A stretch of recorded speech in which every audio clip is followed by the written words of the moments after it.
Salam sejahtera bagi kita semua, salam. Kita patut bersyukur kepada Tuhan karena Tuhan baik bagi kita semua. Hari ini kita bisa ada di tempat ini, bisa beribadah kepada Tuhan. Ini juga karena kemurahan Tuhan. Puji Tuhan, Bapak Ibu Saudara sekalian. Kita bersyukur karena Tuhan sudah menolong memimpin gereja kita. Kemarin itu hari ulang tahun gereja kita ya, yang ke-59. Itu sebabnya sebentar malam kita akan merayakannya.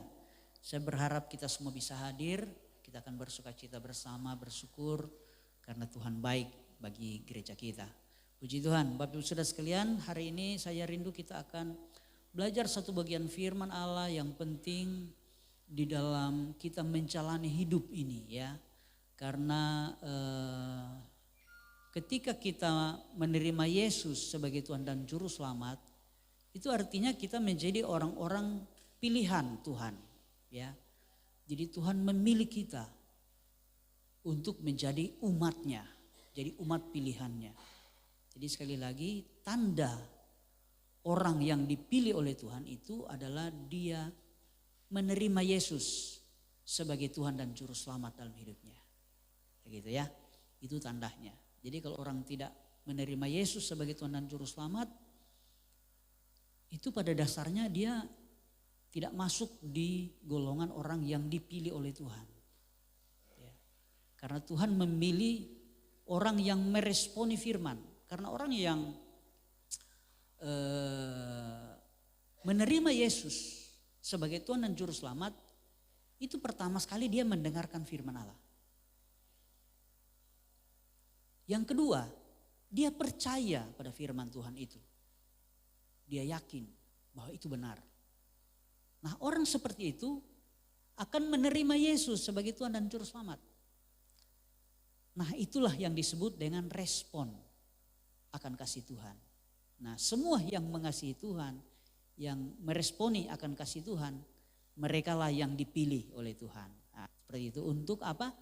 Untuk menerima anugerah. Yang pertama adalah keselamatan, yang kedua hidup di dalam perjanjian selama kita ada di dunia ini. Ya, itu sebabnya Bapak Ibu Saudara sekalian, menerima Yesus sebagai Tuhan dan Juru Selamat itu merupakan hal yang penting. Saya berharap kita semua sudah masing-masing secara pribadi sudah berdoa kepada Tuhan, undang Yesus masuk di dalam hatimu. Kalau engkau belum melakukan itu, engkau harus berdoa. Kalau engkau belum mengundang Yesus masuk dalam hatimu, engkau belum menerima Yesus sebagai Tuhan dan Juru Selamat. Engkau harus berdoa. Itu pribadi saudara, bukan kolektif ya, bukan bersama-sama, tidak. Itu pribadi, keputusan pribadimu. Engkau harus berdoa agar supaya Yesus masuk di dalam hatimu. Ya, itu penting sekali. Agar supaya kita masuk di dalam yang namanya orang-orang pilihan dari Tuhan. Ya. Nah, Bapak Ibu Saudara sekalian, dan bagi orang pilihan itu kita memiliki janji yang luar biasa daripada Tuhan. Seperti kalau di dalam Alkitab itu contoh yang paling kelihatan itu adalah bangsa Israel. Bangsa Israel itu adalah umat pilihan Tuhan. Ya, Tuhan memilih mereka dan Tuhan menebus mereka keluar dari tanah Mesir dengan satu tujuan agar supaya mereka tinggal di sebuah tempat yang kata firman Allah, tanah yang berlimpah-limpah dengan susu dan madunya. Itu adalah janji Tuhan bagi bangsa Israel. Gitu ya. Artinya ketika kita oleh Tuhan, kita sudah ditebus oleh Tuhan, maka kita semua punya janji. Janji-janji itu yang terdapat dalam firman Allah yang suka kita baca di dalam firman Tuhan. Janji dari Tuhan, dan janji dari Tuhan itu sifatnya itu perjanjian. Jadi Tuhan memberikan janji, tetapi ada respon dari kita. Kita harus meresponi janji itu. Itu yang disebut dengan perjanjian. Dan yang membuat perjanjian itu Tuhan sendiri. Dan ketika Tuhan membuat perjanjian itu tidak dapat diganggu gugat. Bahkan kalau saudara baca di dalam Alkitab, ketika Tuhan membuat perjanjian dengan umatnya, itu dia bersumpah.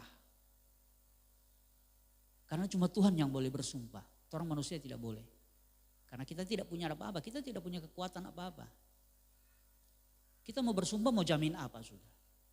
Mau jamin nyawa. Kalau kita sudah mati habis sumpah. Jadi yang bisa bersumpah itu hanya Tuhan. Karena Tuhan itu sifatnya kekal dan dia sanggup melakukan apa saja. Itu sebabnya ketika dia bersumpah saya akan melakukan ini. Itu pasti terlaksana. Karena Tuhan tidak akan pernah berakhir. Tuhan tidak akan pernah mati. Tuhan tidak pernah akan. Kalau Tuhan mati habis dia bersumpah. Seperti itu ya. Itu sebabnya yang bisa bersumpah itu cuma Tuhan. Kita tidak boleh. Nah ketika Tuhan membuat perjanjian dengan umatnya. Dikatakan dalam firman Tuhan dia bersumpah demi namanya. Artinya Tuhan sungguh-sungguh mau melakukan perjanjiannya. Nah itu sebabnya Bapak Ibu Saudara sekalian hari ini saya rindu akan belajar satu bagian firman Allah yang paling penting. Salah satu contoh dari perjanjian. Nah sebelum saya lanjutkan, saya rindu kita akan membacakan dulu 3 buah ayat yang saya ambil di dalam kitab Yosua pasal 1. Kitab Yosua pasal 1 kita akan membaca ayat 6 sampai ayatnya yang ke-8. Saya rindu kita akan membacakan bergantian ayat-ayat ini. Saya akan membacakan ayat 6, Bapak Ibu Saudara membaca ayat yang ke-7 dan ayat yang ke-8 kita akan baca sama-sama. Ya, saya mengundang kita semua bangkit berdiri, kita akan membacakan firman Allah yang pertama ini. Sekali lagi Yosua pasal 1 ayat 6 sampai ayat yang ke-8. Saya mulai membaca ayat yang ke-6. Berbunyi demikian, kuatkan dan teguhkanlah hatimu, sebab engkaulah yang akan memimpin bangsa ini, memiliki negeri yang kujanjikan dengan bersumpah kepada nenek moyang mereka untuk diberikan kepada mereka.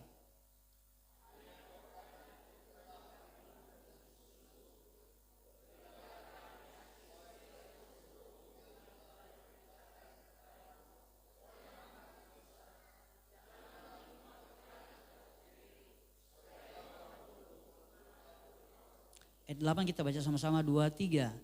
Janganlah engkau lupa memperkatakan kitab Taurat ini, tetapi renungkanlah itu siang dan malam, supaya engkau bertindak hati-hati sesuai dengan segala yang tertulis di dalamnya. Sebab dengan demikian perjalananmu akan berhasil dan engkau akan beruntung. Puji Tuhan, silakan duduk Bapak Ibu Saudara sekalian. Ini adalah perjanjian. Ya, jadi ada perjanjian. Perjanjiannya itu yang tertulis di ayat yang ke-8 bahwa Yosua dan bangsa Israel itu harus memperkatakan firman Allah, harus merenungkan dan memperkatakan firman. Kemudian Tuhan akan membuat dia beruntung. Tuhan akan membuat dia berhasil. Nah, itu perjanjiannya seperti itu ya. Nah, ayat-ayat yang sudah kita bacakan ini berbicara tentang Tuhan rindu kita akan mengalami hidup yang berkelimpahan. Yang dijanjikan oleh Tuhan kepada bangsa Israel, yaitu mereka akan menduduki tanah Kanaan yang berlimpah-limpah dengan susu dan madu. Itu merupakan kehidupan yang diidam-idamkan oleh semua manusia. Ya, itu sebuah, kalau di Alkitab itu digambarkan dengan tanah Kanaan. Tanah Kanaan itu merupakan sebuah kehidupan, sekali lagi, yang diidam-idamkan oleh semua manusia.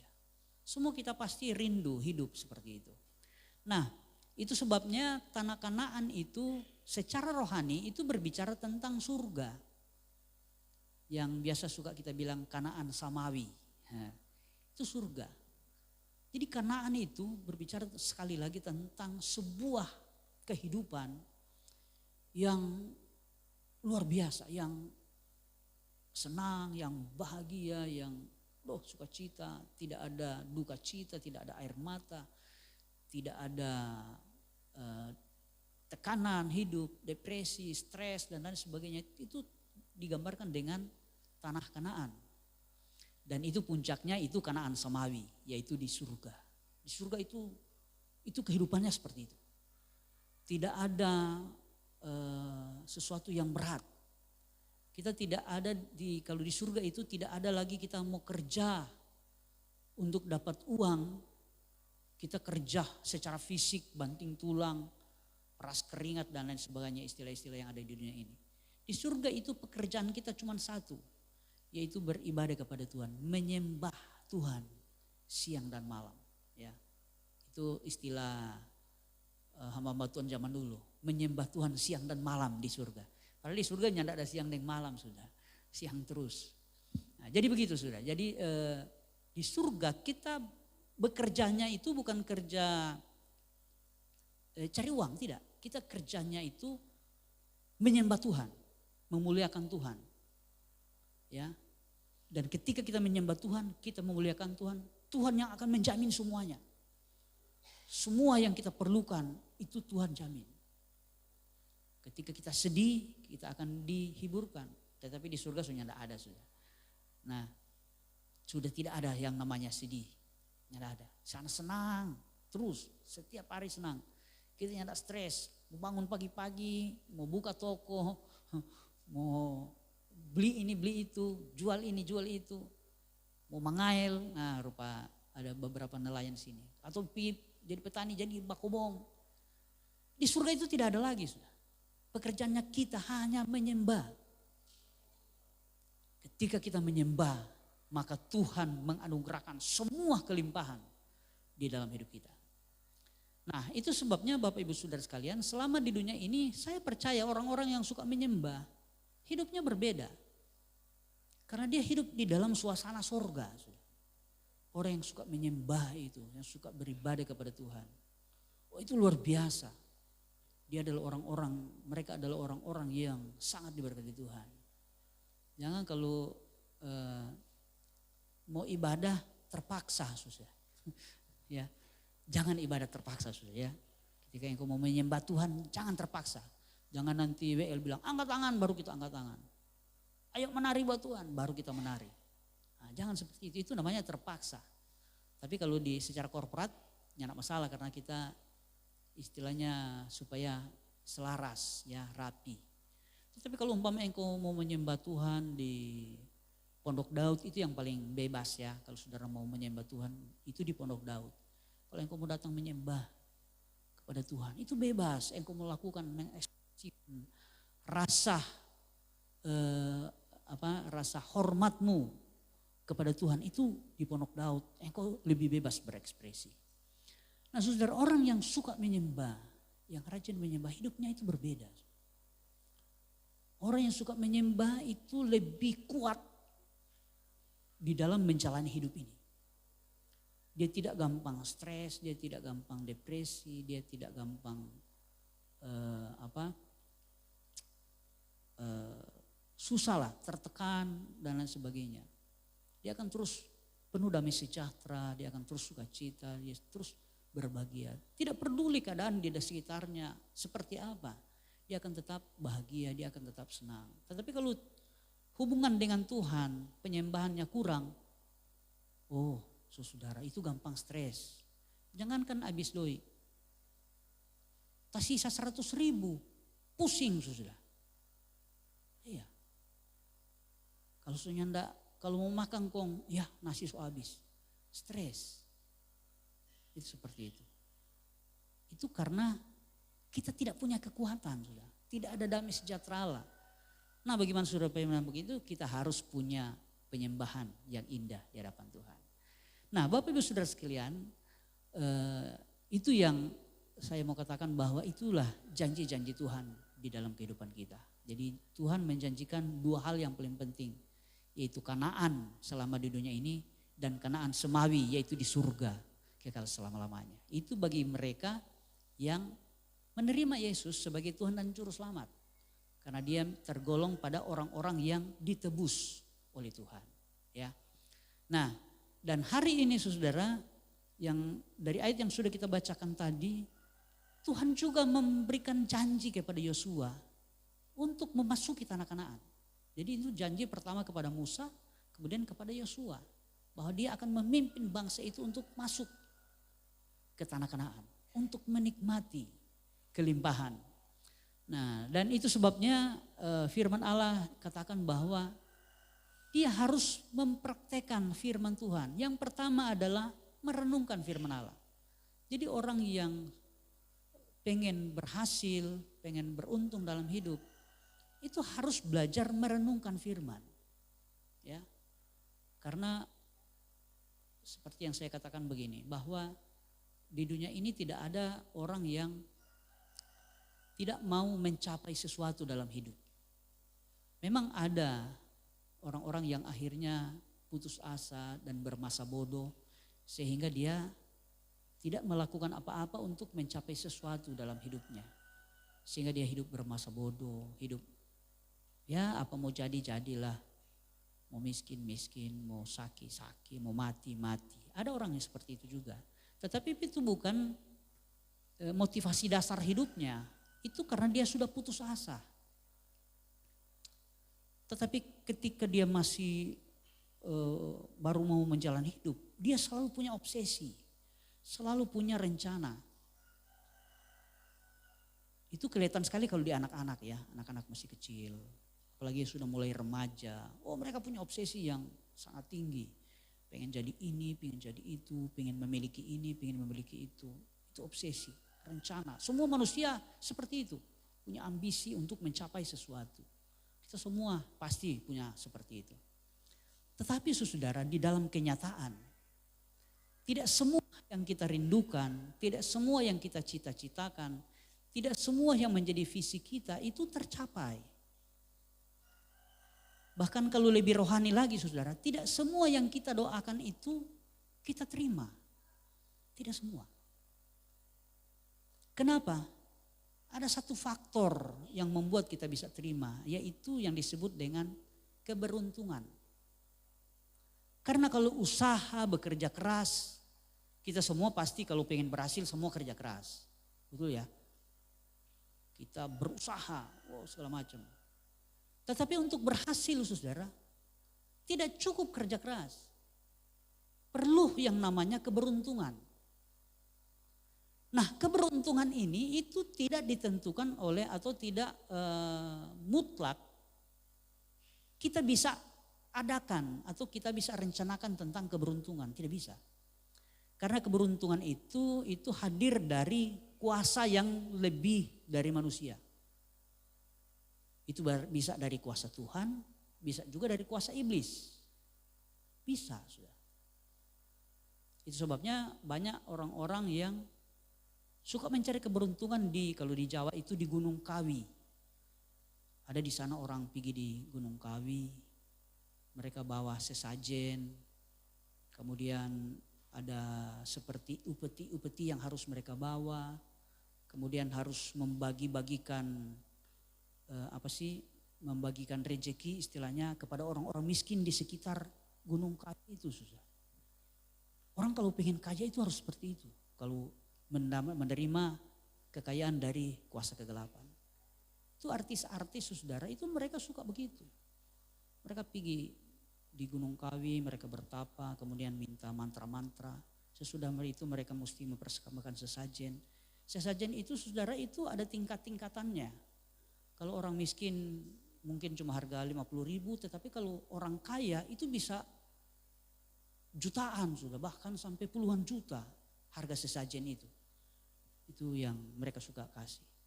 Semakin banyak mereka berikan, kemudian mereka harus membagi-bagikan kepada orang-orang miskin yang ada di sekitar itu, sekitar Gunung Kawi, kemudian mesti memberikan sumbangan ke semua gedung ibadah. Jadi gedung ibadah apa saja mereka harus menyumbang di sana. Kalau ada gereja, masjid, vihara, itu mereka harus nyumbang di sana. Semakin banyak mereka memberikan begitu, mereka akan menerima semakin banyak rezeki dari kuasa kegelapan. Itu seperti itu ya. Tapi itu saudara dilakukan oleh orang-orang yang tidak takut kepada Tuhan. Dan ketika mereka melakukan, mereka mendapat keberuntungan. Tetapi keberuntungan itu dari iblis, bukan dari Tuhan. Tetapi kalau kita mau melakukan hal-hal yang sesuai firman Tuhan, maka kita akan mendapat keberuntungan dari Tuhan. Nah, perbedaan antara keberuntungan dari Tuhan dan keberuntungan dari iblis itu di dalam pemanfaatan. Ketika kita menggunakannya itu berbeda. Yang saya pernah dulu saksikan di sini ada seorang engkok, saudara ya, dia orang Kalimantan, tapi dia tinggal dulunya di Tangerang. Ini kesaksian dia ya, ketika dia kenal Yesus. Dia beragama Buddha, ya, dan dia tinggal di Tangerang. Kemudian dia berdagang cat, karena dia punya sepupu itu punya pabrik cat. Jadi dia jadi dealer di seluruh Banten, saudara ya, provinsi Banten itu. Dan dia jadi punya toko yang sangat besar, maju. Rahasianya itu sudah. Dia suka pergi ke Gunung Kawi, dia kasih sesajen, dia kasih bantuan kepada orang-orang miskin, dia kasih bantuan ke rumah-rumah ibadah. Ya. Kemudian dia jadi kaya raya, jadi jadi kaya lah, banyak uang istilahnya, jadi banyak uang. Nah, dia berdagang itu selama 14 tahun. Kemudian dia kenal Yesus. Jadi dia tadinya agama Buddha, dia berdagang selama 14 tahun itu bersama kuasa-kuasa kegelapan dan dia punya banyak sekali uang. 14 tahun kemudian dia kenal Yesus dan dia pelajari firman Tuhan. Ya. Kemudian dia mulai mempraktekkan firman. 2 tahun dia menjadi orang Kristen dan dia mempraktekkan firman Allah karena dia bilang ini sama dengan dia pelajari dulu waktu masih di dunia gelap, sama dengan Alkitab. Ya. Mesti kalau di firman Tuhan kan mesti kasih persembahan, perpuluhan, suka memberi kepada orang-orang janda-janda dan anak yatim piatu. Ya sama saja sebenarnya, aturannya sama. Maka dia diberkati oleh Tuhan dan dia memang merasa diberkati oleh Tuhan. Kemudian dia bersaksi. Ketika 2 tahun dia ikut jadi orang Kristen, dia bersaksi. Dia bilang perbedaannya. 14 tahun saya menikmati berkat dari roh jahat, dari iblis. Itu habis, tidak ada gunanya. Dia tidak pernah membeli rumah. Rumahnya dia cuma ngontrak dan kontrakannya itu memprihatinkan, bukan kontrakan yang mewah. Kemudian dia tidak punya mobil, dia hanya punya motor butut istilahnya. Motor yang mau berjalan 1 kilo, DP skrup 1 ciri. Itu seperti itu ya, motor butut. Kemudian saudara, rumah tangganya setiap hari berantem. Dia hobinya dugem, dunia gemerlap. Main judi, minum minuman, main perempuan, ya. Main perempuan bukan ada perempuan kok dia bermain bukan sudah. Yang bapak-bapak pasti tahu itu. Bahugel istilah sini. Itu dia lakukan. Dan selama 14 tahun dia tidak punya apa-apa. Tetapi 2 tahun dia menerima Yesus. Dia bisa beli rumah yang bagus. Kemudian dia sudah punya motor, punya mobil, sampai 2 mobilnya. Kemudian dia sudah punya cabang toko yang baru sudah. Dan yang paling luar biasa, rumah tangganya itu harmonis. Dia hidup berbahagia. Saudara, ini kesaksian nyata sudah. Bahwa berkat dari kuasa kegelapan dan berkat dari Tuhan itu jauh berbeda. Tetapi sistem atau prosesnya untuk mendapat berkat itu sama. Sama caranya. Cuma tujuannya beda. Satu kepada iblis, satu kepada Tuhan.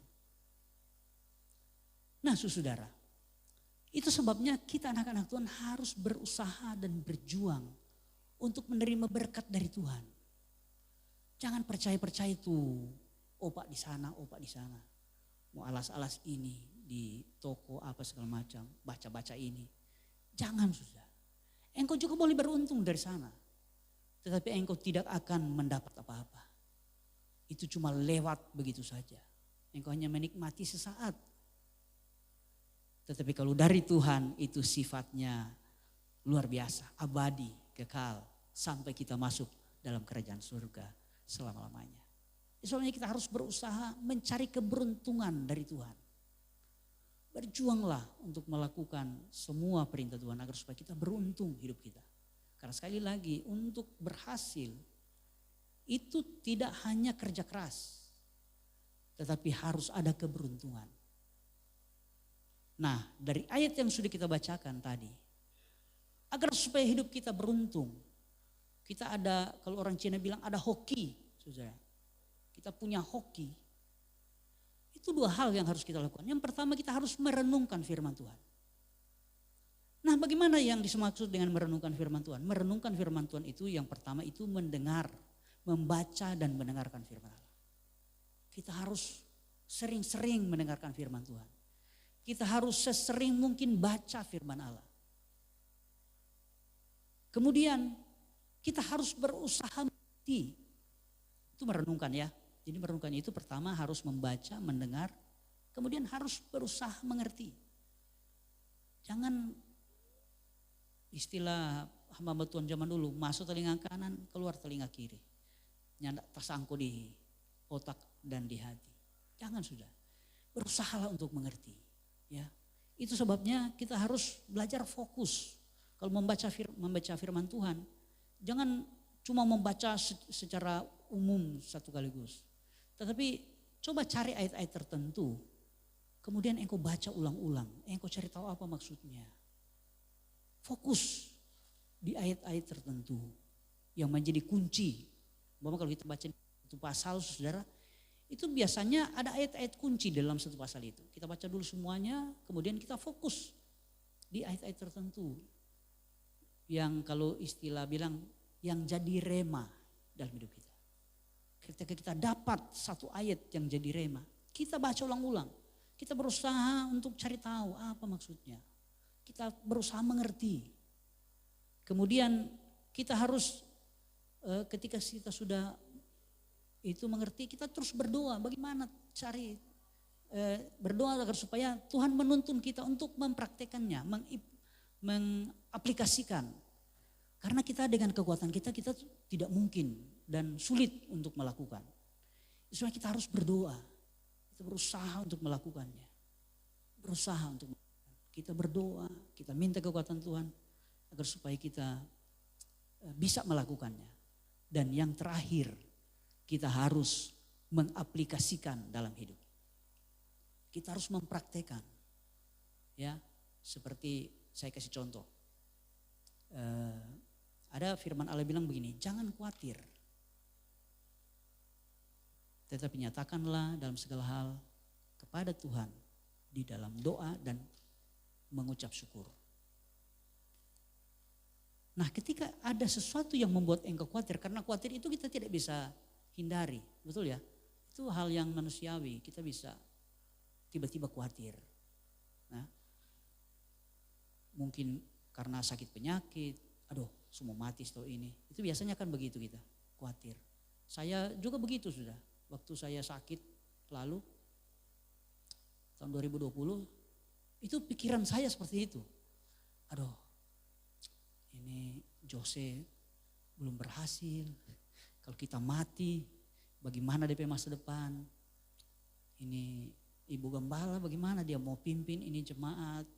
Kalau saya mati, itu pikiran saya sudah. Kekhawatiran. Itu manusiawi. Kita semua bisa khawatir, apapun sudah.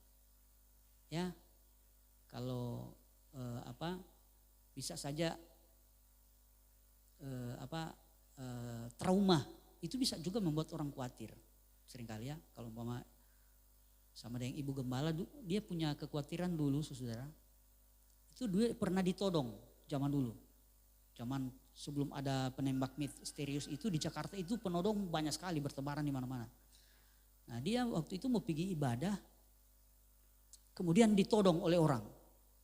Minta tas, minta jam, ya todong pakai pisau begini. Nah, itu sebabnya dia suka trauma. Jadi kalau mau berjalan malam-malam, kalau mau lewat di tempat-tempat gelap di Jakarta, dia suka ketakutan, khawatir. Nah, itu biasa seperti itu, kita suka khawatir dengan trauma-trauma. Atau kegagalan, ya, kegagalan. Kalau ada cowok-cowok nembak cewek kok gagal, serta dia so tertarik dengan cewek yang lain, dia so pengen tembak, suka rasa khawatir. Biasa begitu kan? Ya ini cowok-cowok biasa seperti itu. Atau ada cewek-cewek yang sudah usia yang sudah lanjut, terus pernah gagal menikah, terus mau menikah, kok gagal? Nah, itu suka khawatir. Ini contoh ya, khawatir. Atau orang tua lagi bangun bisnis, dulu coba bisnis ini, gagal. Bisnis ini, gagal lagi. Jadi nelayan, gagal. Jadi petani, gagal. Jadi pedagang, gagal. Biasa kita suka khawatir, ya.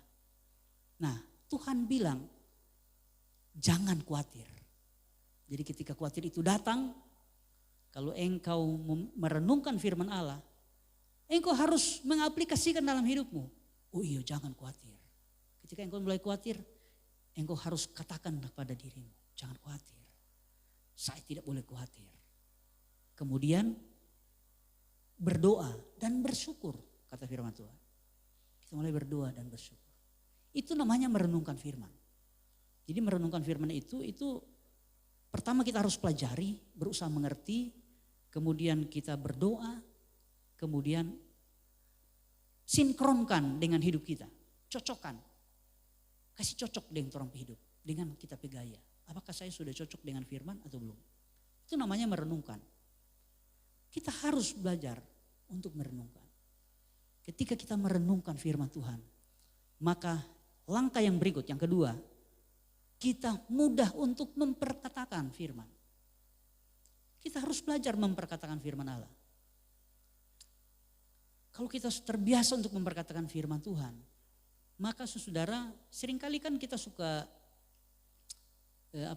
terpengaruh juga. Kita punya hidup suka terpengaruh. Tetapi kalau kita selalu memperkatakan, maka kita akan dikuatkan dengan firman Tuhan yang kita katakan.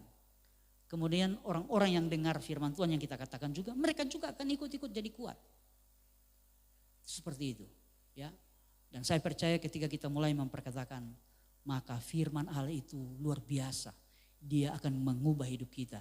Dan kalau ini terus kita lakukan, maka janji firman Allah, kita akan menjadi orang-orang yang beruntung. Keberuntungan dari Tuhan itu akan menjadi bagian kita. Kalau istilah orang Cina, kita akan punya hoki. Kita melakukan apa saja beruntung. Melakukan apa saja beruntung. Melakukan apa saja beruntung. Nah kalau kita beruntung, terus beruntung, terus beruntung, terus beruntung. Akhirnya kita akan menjadi orang yang berhasil di dalam segala hal. Karena sebenarnya saudara, keberhasilan itu adalah kumpulan dari kerja keras dan keberuntungan sebenarnya.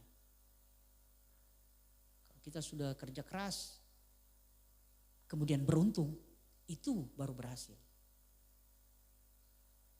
Dan sekali lagi, keberhasilan dari Tuhan itu sifatnya selalu membuat kita hidup tenang, hidup damai sejahtera.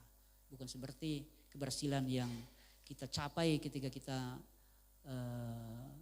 mendapatkan itu dari kuasa-kuasa kegelapan, ya, atau mengandalkan kekuatan manusia, mengandalkan manusia. Itu tidak boleh, sudah. Kita harus terus mengandalkan Tuhan. Jadi sekali lagi Bapak Ibu Saudara sekalian, dua hal yang harus kita lakukan. Yang pertama, harus merenungkan firman Tuhan. Merenungkan firman Allah itu kita harus membaca firman Tuhan. Berusaha mengerti, pelajari, fokus pada ayat-ayat yang memberkati kita, yang menjadi remah dalam hidup kita. Kemudian terus berdoa agar supaya Tuhan memampukan kita untuk mempraktekannya. Kemudian mulai mencocokkan firman Tuhan dengan hidup kita. Itu namanya merenungkan. Kemudian yang kedua, kita harus memperkatakan firman Allah. Memperkatakan firman Allah itu yang paling penting sekali adalah kita harus yakin dengan firman Tuhan ini. Kita harus punya keyakinan. Karena kalau kita tidak punya keyakinan, maka perkataan kita itu akan hampa sudah. Tidak punya power, Tetapi kalau kita yakin sungguh-sungguh firman Tuhan, oh iya benar, tidak boleh khawatir. Saya tidak boleh khawatir. Kalau saya berdoa, Tuhan akan tolong. Masalah pasti lewat. Haleluya. Saya pasti berhasil, saya pasti beruntung. Nah maka itu ketika kita mau memperkatakan firman Tuhan, kita akan melakukannya dengan kekuatan, dengan power. Ketika mengatakan itu, kita punya power, punya kekuatan untuk memperkatakan firman. Itu sebabnya keyakinan, meyakini firman Allah itu sangat penting. Nah jadi Bapak Ibu Saudara sekalian, jadi sekali lagi firman Tuhan hari ini saya tidak akan berbicara lebih panjang, tetapi saya mau katakan bahwa mari kalau engkau pengen mengalami keberhasilan, mengalami keberuntungan yang daripada Tuhan, mari mulai merenungkan firman Tuhan. Firman Tuhan itu sangat penting ya. Ada banyak firman Tuhan yang sudah kita dengar. Bahkan engkau boleh membaca di dalam Alkitab, itu adalah firman Allah. Di sana mengandung perjanjian-perjanjian. Engkau mulai membaca dan berusahalah fokus untuk kekuatan-kekuatan firman, remah-remah firman Allah yang engkau dapat. Engkau mulai fokus di sana. Kemudian engkau mulai membuat hatimu yakin terhadap firman. Ketika engkau sudah yakin, baru engkau mulai memperkatakan. Memperkatakan itu bisa untuk diri sendiri, bisa untuk orang lain, bisa untuk didoakan, itu bisa sudah. Yang penting kita harus memperkatakan firman. Saudara pernah dengar saya suka berdoa begini. Kalau mau berdoa orang sakit contoh ya. Kami percaya bilur-bilur Yesus menyembuhkan semua penyakit. Itu firman Tuhan. Kita harus perkatakan. Jadi ketika kita berdoa, kita perkatakan firman Tuhan. Kalau kita berbicara dengan orang, kita perkatakan firman Tuhan. Kalau kita lagi sendiri mengalami masalah, katakan kepada diri kita sendiri tentang firman Tuhan. Tuhan menjamin hidupku. Masa depanku ada di dalam tangan Tuhan karena Dia menyiapkan masa depan yang penuh dengan harapan. Itu yang sering saya doakan. Apa yang tidak pernah dilihat oleh mata, tidak pernah didengar telinga, tidak pernah timbul dalam hati manusia, itu yang disiapkan oleh Allah. Bagi saya yang mengasihi Tuhan. Katakan kepada dirimu sendiri. Ketika engkau mau mulai bekerja, engkau harus ingat firman Tuhan. Ya, firman Tuhan di dalam pekerjaan itu seperti Simon dan teman-teman. Ya, ketika Simon dan teman-teman bekerja sepanjang malam, ya mereka adalah nelayan-nelayan di Danau Galilea. Mereka bekerja, itu namanya profesi ya. Mereka melakukan profesi mereka. Dan dengan kekuatan mereka, dengan kemampuan mereka, dengan profesionalisme mereka, mereka sudah bekerja keras, kata firman Allah. Tetapi mereka tidak dapat apa-apa. Tetapi ketika Yesus bersama-sama mereka, cuma 1-2 jam, mereka mendapat ikan yang banyak. Sampai memuat di 2 perahu, hampir tenggelam, kata firman Allah. Banyak sekali, padahal satu malam di danau situ juga pakai jala itu. Orang itu juga yang narik jala. Tidak dapat apa-apa. Tapi ketika bersama Yesus, kelimpahan terjadi. Nah kalau engkau mau bekerja, engkau ingat ayat firman Tuhan itu. Dan engkau mulai perkatakan, Tuhan sertai saya. Karena saya percaya ketika engkau menyertai saya, pekerjaan saya pasti berhasil. Saya akan menikmati kelimpahan yang daripada Tuhan. Dalam nama Yesus. Itu mengaplikasikan firman. Nah bagaimana kita bisa mampu mengatakan itu? Kalau kita tidak mengerti. Kita harus mengerti. Itu sebabnya merenungkan firman Tuhan sangat penting. Ketika kita mengerti dan meyakinkan diri kita. Ketika kita melangkah, kita perkatakan. Kalau engkau mau pergi ke kantor, keluar dari kamar ya, saya akan pergi ke kantor, bekerja bersama Yesus. Dalam nama Yesus, saya percaya saya berhasil karena saya bersama Yesus. Itu seperti itu, memulai segalanya. Engkau dengar, engkau renungkan firman Tuhan, cari firman Allah yang paling relevan dengan apa yang engkau kerjakan. Firman Tuhan ini lengkap, semuanya ada sudah. Untuk kesehatan ada, untuk pekerjaan ada, dan lain sebagainya. Semua ada, masa depan. Engkau belajar, itu sebabnya merenungkan firman itu modal awal. Kita harus merenungkan firman. Merenungkan firman itu artinya belajar firman Tuhan, berusaha mengerti. Kemudian fokus pada firman Tuhan yang menjadi rema. Kemudian kita berdoa, minta kepada Tuhan kekuatan untuk melakukan. Kemudian kita sinkronkan itu dengan hidup kita. Ketika kita sudah dapat, oh ini ayat ini cocok di sini, ayat ini cocok pada saya. Buat ini, buat ini, buat ini. Kemudian engkau mulai memperkatakan. Memperkatakan itu pertama untuk diri sendiri, untuk orang lain, dan untuk didoakan. Dan saya percaya ketika kita melakukan ini, maka keberuntungan dari Tuhan akan menjadi bagian kita. Dan kalau kita terus beruntung, maka keberhasilan itu adalah sesuatu yang pasti akan kita alami. Sebabnya sekali lagi, mari Bapak Ibu Saudara sekalian terus berjuang. Saya juga sebagai hamba Tuhan juga saya sementara mempraktekkan. Karena ini memang firman Tuhan yang saya sedang pelajari sudah ya. Ini yang saya sudah fokus dan saya sudah mulai. Saya terus berdoa untuk pelayanan pekerjaan Tuhan sini. Karena saya percaya Tuhan, bagi Tuhan tidak ada yang mustahil. Saya terus berdoa dan saya mulai memperkatakan bahwa pelayanan ini terjadi karena kasih Tuhan. Karena Yesus mati di kayu salib. Nah saya percaya Yesus mati di kayu salib itu bukan hanya menyelamatkan 1-2 orang. Tetapi seluruh dunia. Saya mulai berdoa, saya perkatakan firman. Supaya Tuhan membuat pelayanan ini semakin maju untuk menyelamatkan banyak jiwa buat kerajaan Allah. Sebabnya mari Bapak Ibu Saudara sekalian, sekali lagi di dalam kehidupan kita sehari-hari, dalam keluarga, mari lakukan ini. Belajar merenungkan firman dan memperkatakan firman. Saya percaya janji Allah, keberhasilan, keberuntungan akan menjadi bagian kita semua. Puji Tuhan, inilah firman Tuhan.